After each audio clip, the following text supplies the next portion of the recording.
Ayan po yung pansasahog natin sa pansit. Buto ng dalawang manok na binili namin nung isang araw. Pero marami pa rin po laman yan. Sobra pa nga ito sa pansit. Kaya nandyan na po yung carrots, sibuyas, carrots, cabbage, at ako'y maghihiwa ng sibuyas. Ayan po yung pansit, sotanghon at pansit bihon. Sasamahin ko. At lalagyan ko ng mushrooms. Ito na po ang gagawin nating okoy. Yung salmon, lulutuin ko sa talong. At palaya. Ayan sa pang spaghetti ni Ron.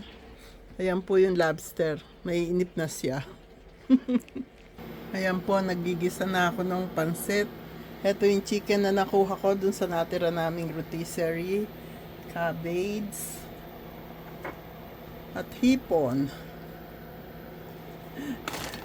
Yan, pagsasama-samahin lang po yan, gigisa. At itong ating pansit bihon mix. Okay na. Lagyan ng patis o toyo, pampalasa. Tinanggal ko po muna yung gulay-gulay, tsaka yung chicken at shrimps. Yan naman po, dyan natin ilalagay itong sabaw na pinagpakuluan ng manok at dyan natin lulutuin yung bihon. Titimplahin po natin yan at para masarap. Ayan, hindi na board yung ating lobster. May katabi na siyang pansit. Ako po pinagsasama ko talaga yung pansit at yung bihon at saka sotanghon. Kasi masarap sa pakiramdam pag kinakain na. Ako po yun. Huwag niyo akong gayahin kung ayaw niyo. Ito naman po yung ating paksiw na salmon. Ang gagamitin ko po suka ay apple cider vinegar. Gusto ko po ang asim ng apple cider vinegar. Meron na po siya dyan talong at saka ampalaya sa ilalim. Yan. Usually po, hinuhuli yata yung suka. Patako na ako na yung suka. Pero ayos lang po. Tapos, ayun, kukuha tayo ng cooking oil dito sa taas. Mahirap tong hindi matangkad kagaya ni Ron.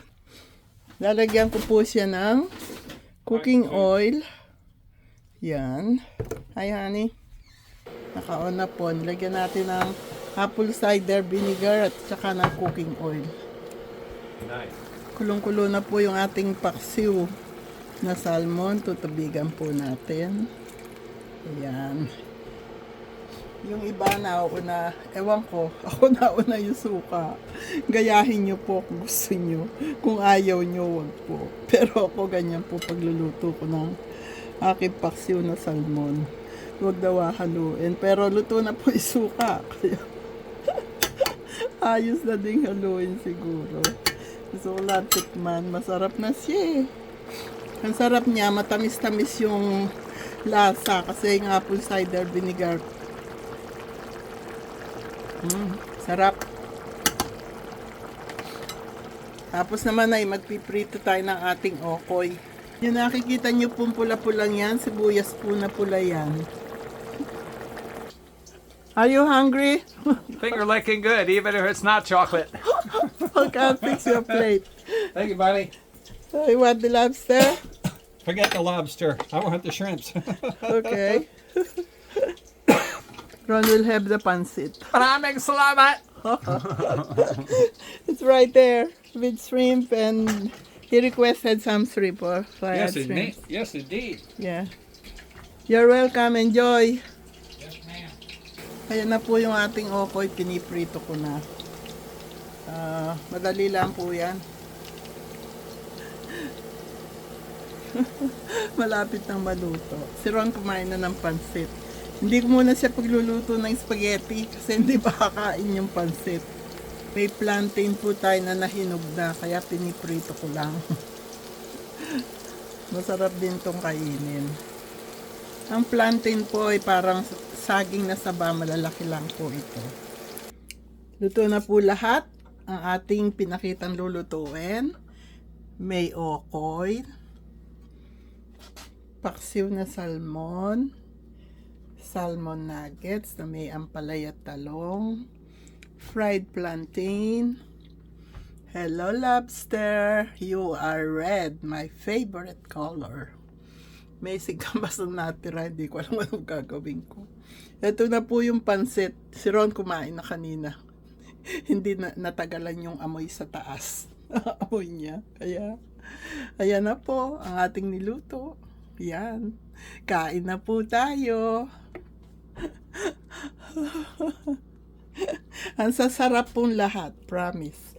Lalo itong paksiw, nasarapan talaga ako sa paksiw. Yung apple cider vinegar, matamis-tamis na lumabas. Talagang palaging ganun po yung paksiw ko. Ang pansit ko, masarap din. Tsaka itong aking plantain. Pwede niyo po akong gayahin sa pagluluto ko. Masasarapan din kayo. Pinakita ko naman ang paraan sa inyo. Kaya, happy day, happy night, happy life, happy, peaceful, healthy, and blessed world to all. I love you all.